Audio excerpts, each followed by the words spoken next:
Sahabat Undiksa, Om Swastiastu. Salam harmoni. Berjumpa kembali bersama saya Juniastuti dalam Gatra Ganesha.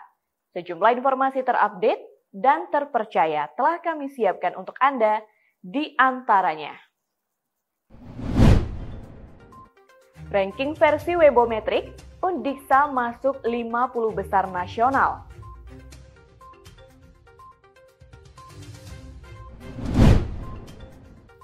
FGD Undiksa, era disrupsi perguruan tinggi perlu bertransformasi.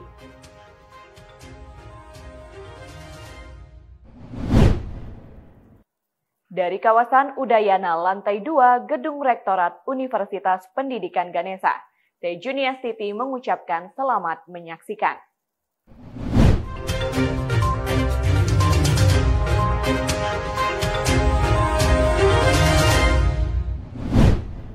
Universitas Pendidikan Ganesha terus berupaya untuk meningkatkan peringkat versi Webometric melalui berbagai strategi. Pada Juli 2022, perguruan tinggi negeri ini masuk 50 besar nasional, yaitu berada di ranking 35, melompat jauh dari bulan Januari 2022 yang berada di ranking 62. Raihan ini sekaligus menempatkan Undiksa peringkat teratas untuk perguruan tinggi di Bali. Penilaian versi Webometric dilakukan berdasarkan 3 indikator yang meliputi visibility, transparansi, dan excellent dengan bobot masing-masing. Raihan ini disambut bangga oleh Rektor Undiksa Profesor Dr. Inyoman Jampel. Ia menyampaikan, peningkatan ranking ini dinilai tidak lepas dari kerja keras seluruh pihak. Ia juga meyakini ini adalah buah dari kerja yang selalu dilandasi kebersamaan dan keharmonisan. Capaian ini diharapkan menjadi motivasi untuk terus berbenah, terus melakukan langkah-langkah strategis dalam rangka meraih peringkat yang semakin baik. Selain itu, dapat pula meningkatkan kepercayaan masyarakat untuk melanjutkan studi di Undiksa. Ini memang luar biasa ya teman-teman seluruhnya ya. Itu dari prodi, jurusan, fakultas itu dia bergerak cepat ya. Bagaimana nanti kita bisa meningkatkan Webometric kita. Karena apa? Karena di tahun 2021 kita berada di ranking 62. Sekarang itu melonjak kita berada di ranking 35. Ini artinya apa? Artinya semangat teman-teman untuk menjaga citra Undiksa yang saat ini mendapat apresiasi dari masyarakat. Ini kita bisa buktikan dari bertambah banyaknya minat masyarakat untuk melanjutkan studinya ke Undiksa. Ya, oleh karena itu kita sekarang ini sudah bisa memiliki input-input atau calon-calon mahasiswa yang lebih baiklah dari dahulu. Kenapa? Karena kita dapat memilih. Betul-betul tes yang kita berikan tidak ada yang kita ganggu. Kalau dia sudah lulus tes murni, ya sudah tes murni. Itu yang kita pakai sehingga inputnya baik, kita berharap prosesnya tetap baik, barulah kita bisa menghasilkan output yang baik, yaitu output yang berkualitas, berdaya saing dalam artian memiliki kompetensi yang bagus dan good interpersonal skill atau memiliki karakter yang baik. Undiksa yang kini memiliki 8 fakultas dan pasca sarjana, terus berupaya untuk meningkatkan kualitas dan selalu berkomitmen untuk melahirkan sumber daya manusia yang unggul dan berkarakter. Tim Liputan Ganesha TV melaporkan. Media pembelajaran menjadi salah satu kebutuhan dalam pelaksanaan pendidikan, tidak terkecuali untuk peserta didik penyandang disabilitas, salah satunya tunagrahita. Sejalan dengan itu, mahasiswa Universitas Pendidikan Ganesha Undiksa mencoba untuk membuat media pembelajaran inovatif yang bernama Soulmate. Mahasiswa yang tergabung dalam satu tim terdiri atas Niluh Puspa Pratiwi dari Prodi PGSD, Putu Satya Dadi Saputra dari Prodi S1 Akuntansi, Kadek Gustialoka dari Prodi S1 Akuntansi, Loh Nitya Suwarilaba dari Pendidikan Bahasa Inggris, dan Kadek Nova Suwatnyana dari Prodi Pendidikan Sejarah. Ketua tim Puspa Pratiwi Rabu pekan kemarin menjelaskan, Soulmate merupakan media pembelajaran dalam bentuk pop-up book untuk meningkatkan kemampuan mengenal dan memahami materi bangun datar untuk anak berkebutuhan khusus yakni tunagrahita ringan. Media pembelajaran ini mengimplementasikan etnomatematika yakni pembelajaran matematika berbasis budaya. Jadi Soulmate ini merupakan salah satu inovasi media pembelajaran di mana sasaran dari Soulmate ini adalah anak berkebutuhan khusus yakni anak tunagrahita, di mana dalam pengimplementasiannya Soulmate ini mengimplementasikan etnomatematika di mana budaya dan matematika sejalan dalam proses pembelajaran. Kemudian materi yang diambil dari media pembelajaran ini adalah materi bangun datar. Selain itu, pada media pembelajaran ini terdapat QR Code yang bisa di-scan yang di dalamnya terdapat video pembelajaran, serta audio mengenai jejahitan Bali yang dimaksud. Alasan pertama itu ingin agar mengimplementasikan pendidikan karakter awalnya. Dan kemudian pendidikan karakter itu kan bisa diimplementasikan melalui kebudayaan. Nah, kemudian kami mengambil yang dekat dengan kita, yaitu kebudayaan Bali, khususnya jejahitan Bali. Karakter yang ingin ditanamkan melalui media pembelajaran ini adalah karakter religius yang terwujud melalui mejejahitan. Karakter gotong royong yang ditunjukkan melalui implementasi media pembelajaran yang berkelompok, dan karakter integritas diwujudkan melalui penghargaan terhadap kebudayaan Bali. Pertama itu ada karakter religius, di mana jejahitan Bali ini merupakan simbol religius dari agama Hindu. Kemudian yang kedua itu ada gotong royong, di mana dalam pengimplementasiannya Soulmate ini akan diimplementasikan berkelompok gitu. Kemudian yang kedua ada integritas, ini komitmen di mana kita sebagai siswa itu harus menghargai adanya kebudayaan, khususnya budaya Bali. Kemudian ada mandiri, di mana kedepannya sasaran dari media pembelajaran ini yakni anak tunagrahita itu dapat mengenal dan memahami bangun datar secara sendiri tanpa harus bantuan dari orang lain gitu. Munculnya ide untuk membuat media pembelajaran ini tidak lepas dari temuan di lapangan, yaitu siswa tunagrahita ringan mengalami kesulitan dalam menganalisis bentuk bangun datar dan merumuskan bentuk bangun datar. Media pembelajaran ini juga diikutkan dalam kompetisi tingkat internasional, yaitu World Science, Environment, and Engineering Competition yang berlangsung pada Juli 2022 di Universitas Indonesia. Hasilnya, meraih medali emas kategori matematik, IESA Semi-Grand Award, dan Doza Srekja Makodenia Special Award. Raihan prestasi ini tidak lepas dari peran pembimbing Made Suwarjana. Puspa Pratiwi berharap media pembelajaran ini dapat terus dikembangkan dan dapat diaplikasikan untuk peningkatan kualitas pembelajaran, khususnya bagi siswa tunagrahita. Tim Liputan Ganesha TV melaporkan. Universitas Pendidikan Ganesha Undiksa terus melakukan langkah strategis untuk menyambut program internasional. Salah satu langkah yang diambil adalah untuk membentuk kelas inisiasi kelas internasional IKI yang pendaftarannya kembali dibuka bagi mahasiswa baru tahun akademik 2022-2023. Wakil Rektor Bidang Akademik dan Kerjasama Undiksa Dr. Gederas Bendantos menjelaskan, pendaftaran mahasiswa untuk kelas IKI dibuka pada 8 sampai 10 Agustus 2022 secara online melalui laman go.undiksa.ac.id/pendaftaran-IKI 2022. Disampaikan lebih lanjut, kelas ini dibuka untuk program studi S1 Pendidikan Bahasa Inggris, S1 Manajemen, S1 Ilmu Hukum, S1 Ilmu Komputer, S1 Matematika, S1 Pendidikan Teknik Informatika, S1 Sistem Informasi, S1 PGSD, S1 Kedokteran, S1 Penjaskesrek, S1 Pendidikan Kimia, S1 Pendidikan Anak Usia Dini, D4 Pengelolaan Perhotelan, dan S2 Pendidikan Bahasa Inggris. Kemampuan penggunaan bahasa Inggris menjadi salah satu aspek penilaian dalam seleksi kelas IKI. Kedepan, mahasiswa juga akan diberikan pendidikan bahasa Perancis untuk mempersiapkan diri mengikuti program yang bekerja sama dengan perguruan tinggi di Perancis.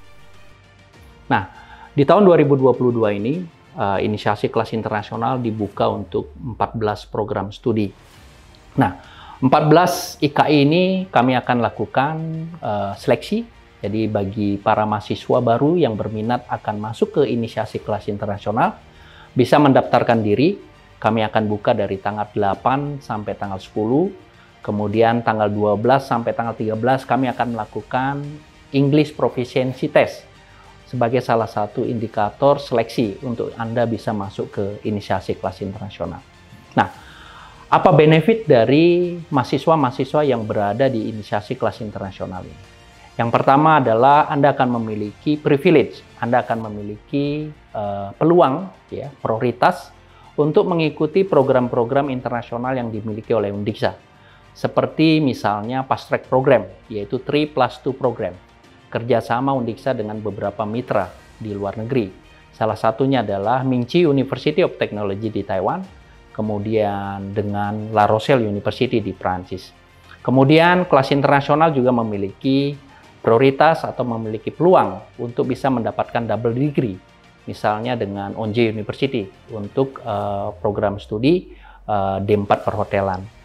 Nah, oleh karena itu saya mengajak ya teman-teman semua, ya para mahasiswa baru untuk mendaftarkan diri untuk bisa masuk ke program inisiasi kelas internasional. Nah, selain itu juga masih banyak program-program inisiasi kelas internasional, baik yang ditawarkan oleh Universitas Pendidikan Ganesha maupun yang ditawarkan oleh Kementerian Pendidikan dan Kebudayaan, Riset dan Teknologi.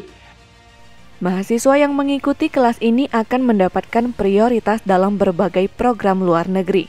Di antaranya program Indonesian International Student Mobility Award, International Credit Transfer, program PLP dan PKL luar negeri, program English Immersion Camp, program 3+2 Fast Track Bachelor to Master, International Student Mobility, dan program Double Degree. Melalui program ini, Undiksa juga diharapkan dapat menjadi tempat belajar masyarakat internasional. Tim Liputan Ganesha TV melaporkan.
Era disrupsi yang terjadi saat ini perlu diantisipasi oleh perguruan tinggi melalui transformasi, baik dalam birokrasi maupun implementasi Tridharma perguruan tinggi.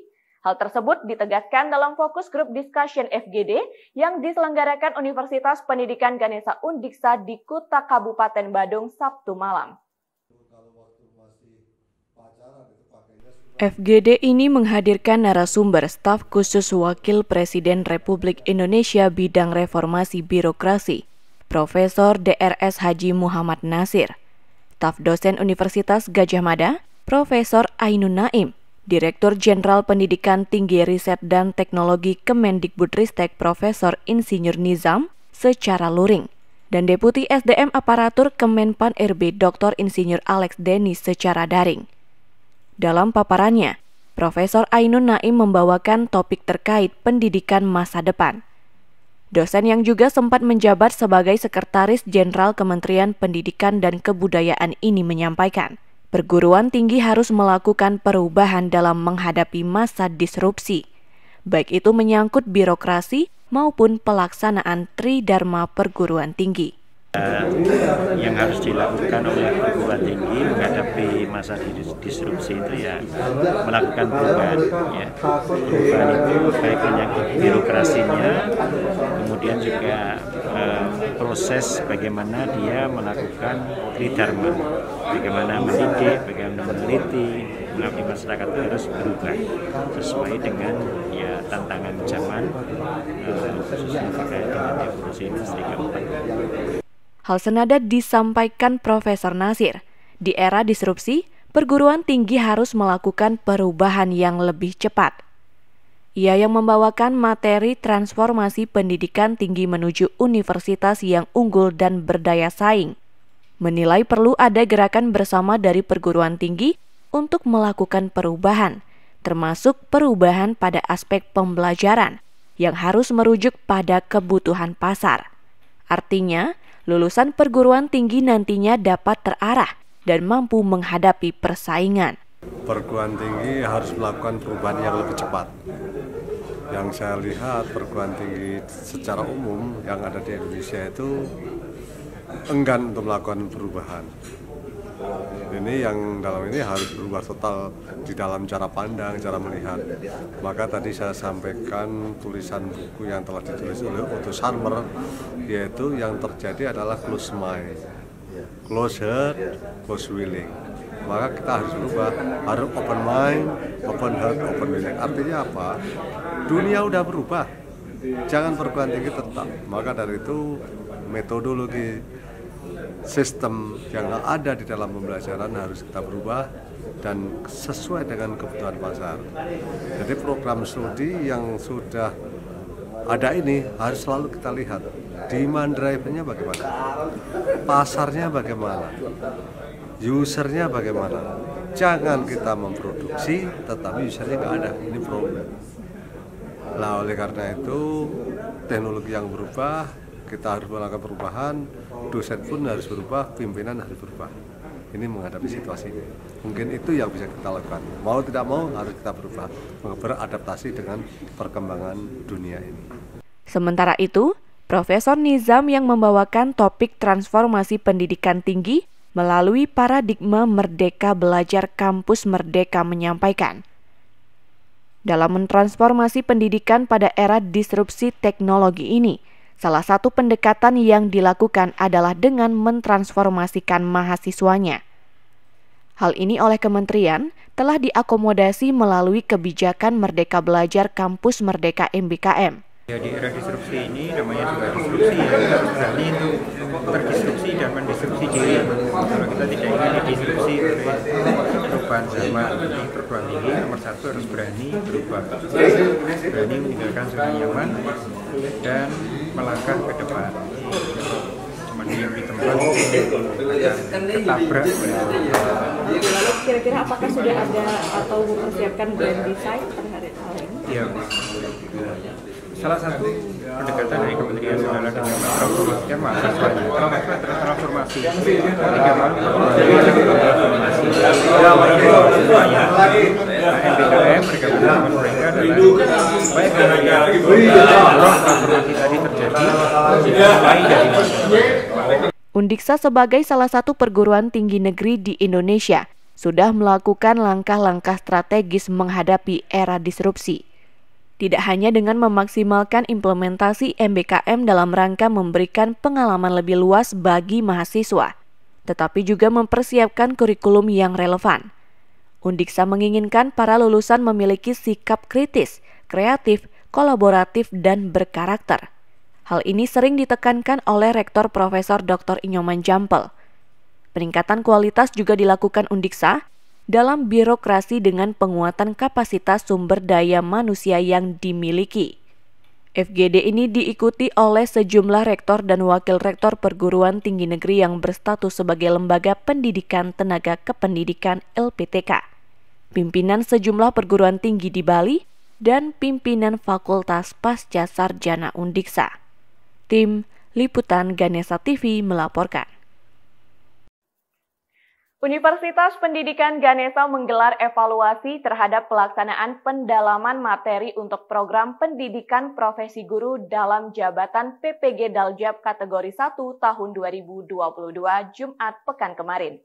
Secara umum, pelaksanaan tahapan tersebut berjalan baik. Kegiatan evaluasi yang berlangsung di Hotel Sunari Lovina yang diikuti oleh panitia dan perwakilan guru Pamong. Evaluasi ini bertujuan untuk mengetahui pelaksanaan pendalaman materi yang berlangsung selama 12 hari maupun tantangan atau kendala yang dihadapi. Koordinator PPG Undiksa IGD Nurjaya menjelaskan, berdasarkan diskusi, kendala yang dihadapi pada tahapan ini lebih pada aspek teknis. Misalnya sejumlah peserta mengalami kesulitan jaringan internet dan adanya permasalahan saat upload video hasil pembelajaran ke sistem oleh instruktur. Akan tetapi, kendala-kendala tersebut telah dapat ditangani dengan cepat. Secara umum, pelaksanaan pendalaman materi berjalan dengan baik. Selain pendalaman materi, peserta PPG selanjutnya harus mengasah kemampuan dalam menyusun perangkat pembelajaran selama 2 pekan. Tahapan ini untuk mempersiapkan berbagai hal yang akan digunakan saat pelaksanaan praktik pengalaman lapangan PPL. Dalam tahapan yang masih cukup panjang ini, Undiksa terus berupaya untuk meningkatkan kualitas pelayanan.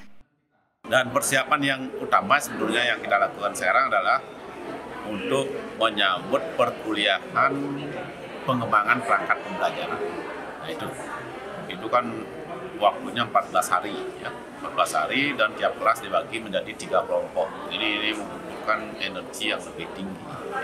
Terutama dari panitia dan admin LMS atau admin kelas. Kalau dosen dan guru pamong memang tiap ada penambahan karena tiap kelompok akan ada diasuh oleh 2 orang. Dosen, 1 orang dosen dan 1 orang guru pamong. Jadi ada penambahan instruktur lah misalnya. Dan itu sudah dilaksanakan. Jadwal juga sudah siap, sehingga sudah bisa berjalan dengan baik. Diharapkan PPG kali ini dapat berjalan sukses dan mampu melahirkan guru-guru yang unggul dan profesional. Di tengah PPG yang dilaksanakan secara daring, Nurjaya mengajak seluruh peserta, instruktur maupun guru pamong, untuk terus meningkatkan kemampuan literasi informasi teknologi dalam rangka mendukung kelancaran pelaksanaan kegiatan. Ditambahkan, Undiksa juga mencoba melahirkan inovasi dalam pelaksanaan PPG ini di luar yang ada dalam panduan. Inovasi tersebut adalah berupa aplikasi untuk mengontrol pelaksanaan pengajaran maupun kegiatan administrasi lainnya. Tim Liputan Ganesha TV melaporkan. Seleksi penerimaan mahasiswa baru tahun akademik 2022-2023 khususnya di Universitas Pendidikan Ganesha Undiksa sudah berakhir. Sejalan dengan itu, para mahasiswa baru akan dihadapkan dengan serangkaian kegiatan dalam pengenalan kehidupan kampus. Selanjutnya juga akan mengikuti pembelajaran yang tentunya berbeda dengan jenjang SMP maupun SMA. Lalu, apa yang harus dilakukan dan dipersiapkan oleh mahasiswa baru menghadapi situasi akademik yang berbeda ini? Berikut liputannya untuk Anda.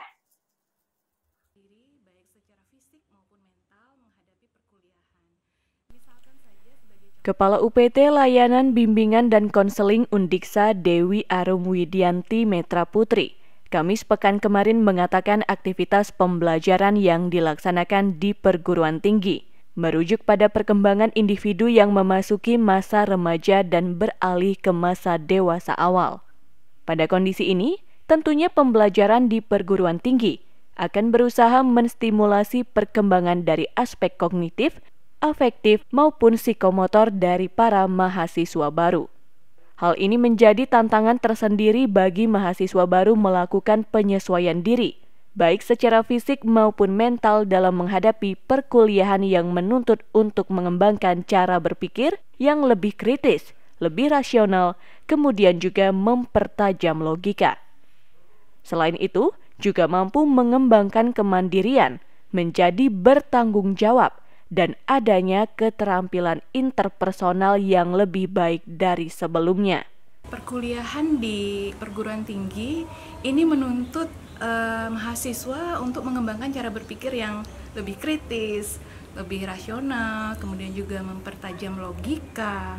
Selain itu, mereka juga dituntut untuk mengembangkan yang namanya kemandirian, menjadi lebih bertanggung jawab juga, dan adanya keterampilan-keterampilan interpersonal yang lebih baik dari sebelumnya. Nah, jika mahasiswa tidak mampu untuk melakukan penyesuaian diri terhadap aspek-aspek tersebut, tentunya ini akan menjadi hambatan ya di kemudian hari ketika mereka menjalankan perkuliahan. Pada umumnya, mahasiswa baru ini akan jauh dari orang tua atau dari orang-orang dewasa yang sebelumnya membantu proses belajar atau dalam kesehariannya. Oleh sebab itu, ia mengajak mahasiswa baru untuk mempersiapkan diri sebaik-baiknya secara mental. Dalam pengenalan kehidupan kampus, agar tidak merasa stres, mahasiswa yang berasal dari berbagai daerah perlu mengembangkan interaksi sosial yang lebih baik dan menggali informasi tentang perkuliahan di perguruan tinggi. Hal tersebut dinilai menjadi poin penting untuk bisa menjalani perkuliahan dengan baik. Bagi mahasiswa baru tentunya mempersiapkan diri dengan sebaik-baiknya ya secara mental, karena mereka pada umumnya itu sudah jauh dari orang tua atau dari orang-orang dewasa yang selama ini membantu gitu ya dalam proses belajarnya atau dalam kesehariannya, dan juga berupaya juga untuk mengembangkan yang namanya interaksi sosial yang lebih baik, mencari teman sebanyak-banyaknya, juga mencari informasi yang sebanyak-banyaknya tentang bagaimana sih perkuliahan di perguruan tinggi ini. Itu hal-hal yang saya pikir menjadi poin-poin penting ya untuk mereka bisa menjalankan perkuliahan dengan baik. Secara khusus terkait dengan perkuliahan, ditekankan pentingnya untuk mengembangkan sikap proaktif, penuh dengan inisiatif, karena pembelajaran di perguruan tinggi relatif berbeda dengan yang dialami di jenjang SMP maupun SMA. Dosen nanti akan lebih banyak memberikan tugas-tugas yang menuntut kemandirian. Tidak kalah penting lagi, mahasiswa baru tidak lupa untuk mengembangkan minat dan bakatnya melalui organisasi dalam kampus. Mahasiswa ini sebenarnya kan mereka datang dari berbagai daerah ya. Saya pikir satu poin yang penting untuk mereka bisa menikmati kegiatan ini adalah dengan mencari teman yang sebanyak-banyaknya. Sehingga bisa sharing bagaimana perasaannya, apabila dia merasa berat dia bisa berbagi dengan temannya, seperti itu. Tim Liputan Ganesha TV melaporkan.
Universitas Pendidikan Ganesha Undiksa terus mengkampanyekan tagline harmoni. Kampanye salah satunya dikemas dalam bentuk turnamen golf yang berlangsung di Bali Handaran Resort Sabtu kemarin. Tagline harmoni ini diharapkan dapat menumbuhkan kebersamaan dalam berkinerja, khususnya dalam lingkup perguruan tinggi.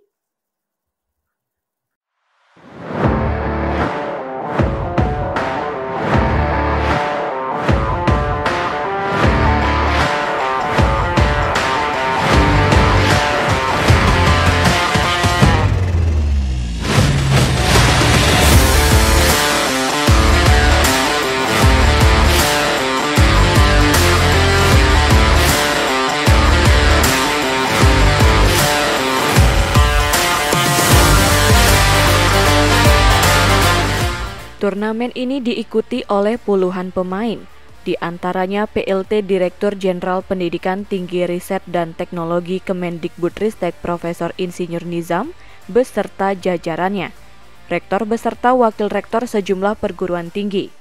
Selain itu, ada staf khusus Wakil Presiden Republik Indonesia Bidang Reformasi Birokrasi Profesor Dr. Haji Muhammad Nasir, staf dosen Universitas Gadjah Mada Profesor Insinyur Ainun Naim, PLT Deputi SDM Aparatur Kemenpan RB Dr. Insinyur Alex Denny, Ketua DPRD Provinsi Bali Inyoman Adi Wiryatama, dan Wakil Bupati Buleleng Inyoman Sucidra. Pemain terbagi atas 8 pairing, seluruhnya berusaha menunjukkan kemampuan terbaik. Pemandangan menarik terlihat dari laga ini. Para pemain justru tidak menjadikan juara sebagai target utama, tetapi lebih pada membangun kebersamaan antar pemain yang menjadi esensi dari harmoni. Hal ini sekaligus menjadi penekanan oleh Rektor Undiksa Profesor Dr. Inyoman Jampel. Dikatakan, kebersamaan sangat diperlukan dalam membangun perguruan tinggi, termasuk dengan jajaran kementerian maupun stakeholder lainnya. Tagline harmoni oleh Rektor Jampel dinilai telah berdampak pada capaian kinerja Undiksa beberapa tahun terakhir, yang menunjukkan tren positif yang ditunjukkan dengan keberhasilan meraih berbagai prestasi. Ia berharap tagline harmoni ini dapat terimplementasikan dalam pelaksanaan program Merdeka Belajar Kampus Merdeka MBKM yang digulirkan Kemendikbudristek. Dalam program ini, perlu ada sinergi dan kolaborasi antar perguruan tinggi maupun dengan dunia usaha dan dunia industri. Kesan dari sahabat-sahabat kita yang Rektor LPTKN dan juga dari Kemendikbudristek ya, ada Pak Dirjen, ada Pak Sofwan, demikian juga dari Auditor BPK dan Menpan RB itu katanya luar biasa lah pelayanan kita di dalam kita melaksanakan turnamen harmoni golf Undiksa. Nah, karena apa? Karena betul-betul dalam acara turnamen ini semata-mata teman-teman tidak mencari juara, tidak harus hole in one, tetapi ada proses kebahagiaan di sini. Karena apa? Karena tidak kita jadikan partner kita sebagai lawan kita, tetapi memang betul-betul partner kita itu adalah yang memberikan dorongan kita untuk bisa bermain baik. Turnamen golf harmoni ini mendapat apresiasi dari para pemain, salah satunya Profesor Nasir. Ia menilai laga ini dapat menjadi ruang untuk saling memberikan semangat dan sharing tentang berbagai hal yang berkaitan dengan pembangunan pendidikan tinggi di Indonesia yang semakin baik. Secara khusus ia mengharapkan Undiksa dapat menjadi perguruan tinggi yang semakin berkualitas, semakin maju dan semakin diminati oleh masyarakat Indonesia sebagai tujuan menempuh pendidikan. Saya pertama mengucapkan selamat kepada Untas Pendidikan Ganesha di Singaraja ini telah menyelenggarakan turnamen persahabatan. Dengan persahabatan ini mudah-mudahan kita saling membantu untuk meningkatkan kualitas pendidikan yang ada di Indonesia. Saya juga mengapresiasi usaha-usaha yang dilakukan oleh Pak Rektor dalam melakukan kerjasama seperti ini. Ini memang penting. tidak hanya melulu pada aspek di akademik saja, tetapi di non-akademik semacam itu ternyata bisa menggairahkan, bisa sharing di lapangan untuk bagaimana membangun pendidikan tinggi yang lebih baik. Saya sekali lagi selamat kepada Undiksa yang menyelenggarakan pada pagi hari ini. Sementara itu, Ketua Panitia Dr. Gede Adi Yuniarta menyampaikan, pada turnamen ini, pemain juga memperebutkan hadiah berupa mobil yang disponsori oleh Bank Mandiri untuk hole-in-one, hanya saja tidak ada pemain yang berhasil memboyong hadiah tersebut. Turnamen ini juga didukung oleh Bank BRI. Partisipasi dua mitra ini diberikan apresiasi. Pada turnamen ini, Best Gross Overall diraih oleh Deputi SDM Aparatur Kemenpan RB Alex Denny. Ini diikuti oleh beberapa unsur pimpinan di kementerian kita, itu dari kementerian termasuk juga para rektor di LPTK. Kegiatan ini sebenarnya adalah mengarah pada harmoni dari visi dari Universitas Pendidikan Ganesha. Kegiatan ini lebih banyak pada sisi happy-nya, kebahagiaan, keharmonian, walaupun ada sisi dari kompetisinya. Pada kesempatan ini kami sampaikan terima kasih yang banyak, terutama kepada pihak-pihak yang sudah mensponsori kegiatan ini, mendukung kegiatan ini, khususnya adalah pihak Bank Rakyat Indonesia dan Mandiri yang secara full mendukung kegiatan ini. Hadiah hole-in-one sebenarnya sudah disiapkan kendaraan Toyota Race, tetapi sayangnya tidak ada yang memperoleh. Ya, catat. Jadi itu disponsori dari Bank Mandiri. Tim Liputan Ganesha TV melaporkan.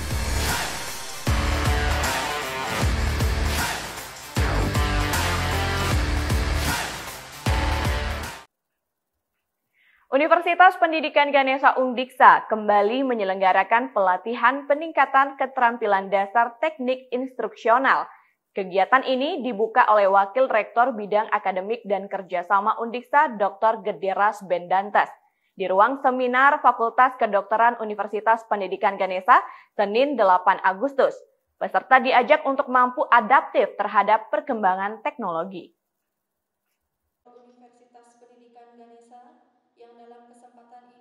Ketua Panitia Dr. Luh Putu Budi Yasmini menjelaskan, kegiatan ini diikuti oleh 25 dosen dari 6 fakultas, yaitu Fakultas Teknik dan Kejuruan FTK, Fakultas Ekonomi FE, Fakultas Kedokteran FK, Fakultas Matematika dan Ilmu Pengetahuan Alam FMIPA, Fakultas Ilmu Pendidikan FIP, dan Fakultas Hukum dan Ilmu Sosial FHIS.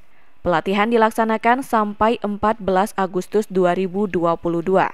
Disampaikan lebih lanjut, materi yang diberikan berfokus pada keterampilan pedagogi dan penerapan sistem teknologi pendukung pembelajaran. Hal tersebut dikarenakan tidak semua peserta yang memiliki basic pendidikan. Untuk tahap keempat ini, Pekerti Undiksa dilaksanakan secara luring dari tanggal 8 hingga 14 Agustus 2022. Pesertanya terdiri dari 25 peserta dari 6 fakultas, yakni FTK, FE, FK, FMIPA, FIP, dan FIS. Jadi ada 2 juga peserta dari MPK, dosen MPK. Nah, kemudian ini apakah CPNS yang kemarin atau ada dosen yang sebelumnya, Bu? Oke.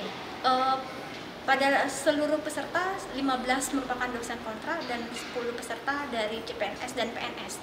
Yang dilibatkan tahun ini adalah CPNS yang hanya dari FK saja. Ya. Jadi untuk CPNS lainnya akan dilibatkan di tahun depan. Terus untuk materi-materi yang diberikan seputaran apa saja, Bu? Seperti yang disampaikan oleh Bapak WR1 tadi, jadi kita fokus pada keterampilan pedagogiknya, jadi tidak semua peserta memiliki basic pendidikan, jadi kami fokus ke pendidikan pedagogik dan penerapan aplikasi teknologi dalam pendukung pembelajaran. Wakil Rektor Rasben Dantes yang didampingi Sekretaris Lembaga Pengembangan Pembelajaran dan Penjaminan Mutu Undiksa Dr. Igusti Lanang Agung Parwata menyampaikan, pekerti ini sangat penting dilakukan. Ia berharap setiap dosen di Undiksa bisa mengikuti kegiatan ini dalam rangka meningkatkan proses belajar mengajar yang ada di Undiksa. Sehingga melalui kegiatan pekerti ini saya berharap teman-teman baik itu yang dari prodi kependidikan maupun non kependidikan itu bersama-sama mari kita tingkatkan keterampilan instruksional dasar kita untuk kita ke depan ini bisa menjadikan Universitas Pendidikan Ganesha ini menjadi salah satu universitas yang unggul, kemudian berdaya saing melalui lulusan-lulusan terbaik mereka. Selain itu, dalam masa disrupsi teknologi seperti saat ini, diharapkan dalam proses pembelajaran tidak hanya terjadinya transfer knowledge, transfer of skill, dan transfer of teknologi, melainkan juga adanya transfer value kepada mahasiswa. Oleh karena itu, ke depan para dosen diharapkan untuk selalu memperbaharui materi pembelajaran sesuai dengan perkembangan zaman dan juga perkembangan teknologi. Tim Liputan Ganesha TV melaporkan. Berwisata ke kebun buah stroberi merupakan hal yang sudah biasa jika berkunjung ke Buleleng, Bali. Nah, berwisata ke kebun buah yang memiliki manfaat untuk kesehatan sangat langka ditemukan. Salah satunya ada kebun buah hidroponik yang berada di kawasan wisata Pancesari Buleleng, Bali. Di kebun hidroponik ini memiliki koleksi buah miracle. Buah yang dijuluki si buah ajaib ini memiliki khasiat yang sangat baik bagi penderita diabetes mellitus dan bagi yang memiliki masalah berat badan. Nah, penasaran bagaimana bentuk dan rasa buahnya? Yuk simak liputannya berikut ini.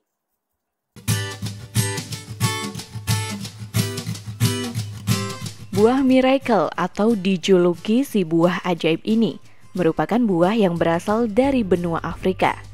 Buah ini hampir mirip dengan buah melinjo. Namun, buah ini memiliki manfaat yang begitu banyak bagi kesehatan. Nah, untuk mendapatkan buah yang satu ini, tidak perlu jauh-jauh ke Afrika loh. Kini sudah dapat ditemukan di salah satu kebun buah hidroponik di kawasan Desa Pancesari Buleleng.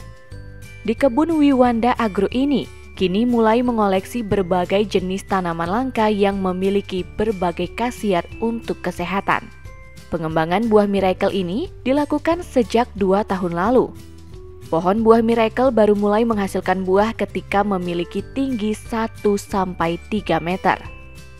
Pengelola hidroponik Gede Adi Mustika sebelumnya merupakan petani hidroponik stroberi di kawasan ini. Kemudian ia tertarik untuk mengembangkan berbagai buah langka yang bermanfaat untuk kesehatan.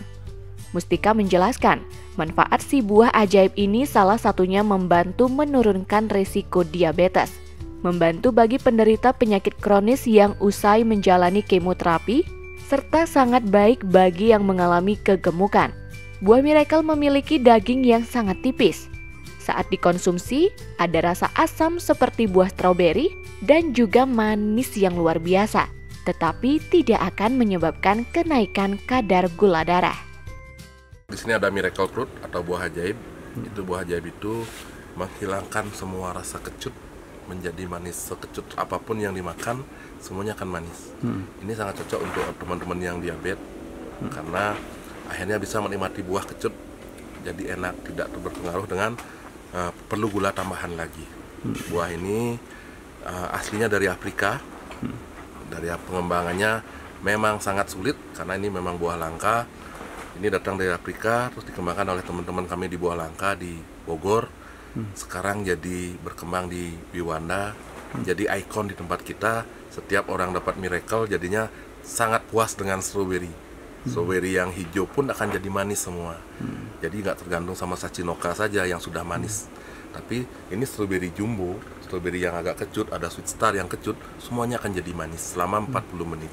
Sehabis pandemi, di pandemi pun kita berjalan karena pelatihan-pelatihan yang banyak dari program-program kementerian, pemerintah.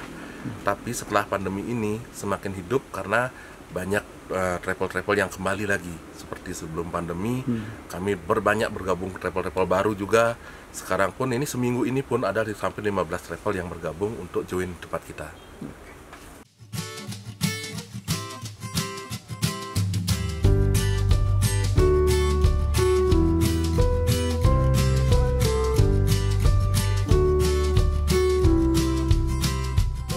Buah miracle ini mulai dikenalkan ke sejumlah pengunjung.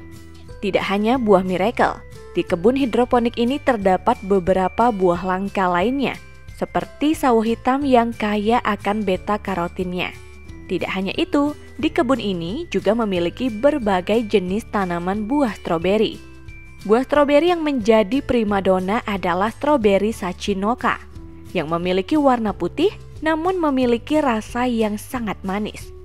Biasanya kebun hidroponik ini ramai dikunjungi di saat akhir pekan dan musim liburan panjang. Tidak hanya wisatawan domestik, kebun ini selalu ramai dikunjungi wisatawan mancanegara seperti Thailand, Australia, Belanda, dan Amerika. Karena anak saya suka ke sini, terus kita bisa makan stroberi sepuasnya di sini, dan kita juga dapat free juice stroberinya.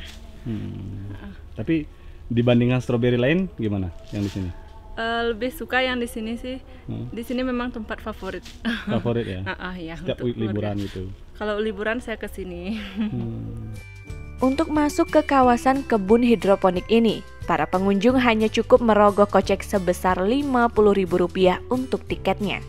Di tempat ini, wisatawan telah mendapatkan 1 gelas jus stroberi organik dan makan buah stroberi sepuasnya. Sedangkan untuk dapat menikmati buah Miracle, wisatawan dapat membelinya per biji seharga Rp50.000. Masih bingung mau menikmati liburan di akhir pekan nanti kemana? Yuk ke Buleleng aja! Tim Liputan Ganesha TV melaporkan.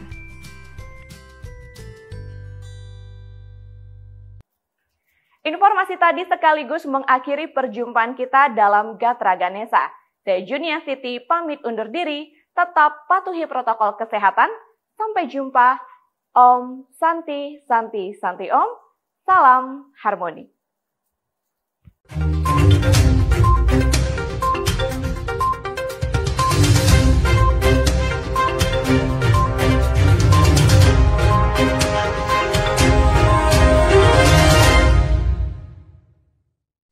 Acara ini diproduksi oleh